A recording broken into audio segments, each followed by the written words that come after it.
Alright, let's be honest for a second. FlipaClip Mod. Wait. Before anything, YouTube, don't panic. I'm not promoting mods, I'm just breaking it down. Okay? Anyways, FlipaClip Mod. It sounds like the perfect solution, free premium, no watermark, everything unlocked. But it's not that simple. If you have ever used the free version of FlipaClip, you already know how annoying it gets.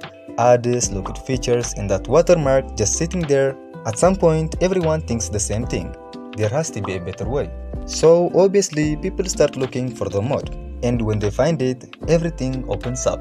No ads, no limits, the app actually feels smooth like how it was supposed to feel from the start. And I'm not even gonna lie, it can feel better at first. Now you can finally focus on your animation instead of fighting the app every 2 minutes. But here is the catch. The same thing that makes it feel better is exactly what makes it kinda risky.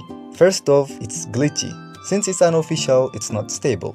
Imagine spending hours animating a video just for the app to crash and the file to disappear forever. When a modded project breaks, there is no backup and no support to help you get it back.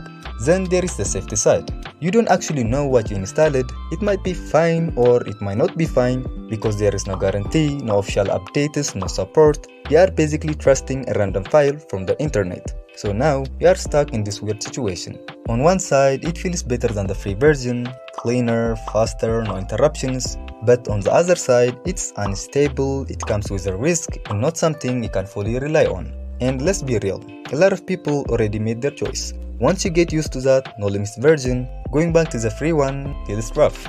But if you're actually serious about animation, you don't want something crashing on you mid-project. At that point, it's not about features anymore, it's about consistency. So, is FlipaClip Mod worth it?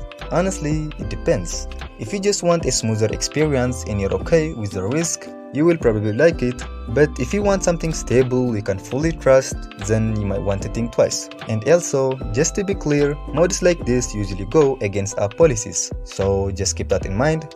And at the end of the day, I'm not here to tell you what to do.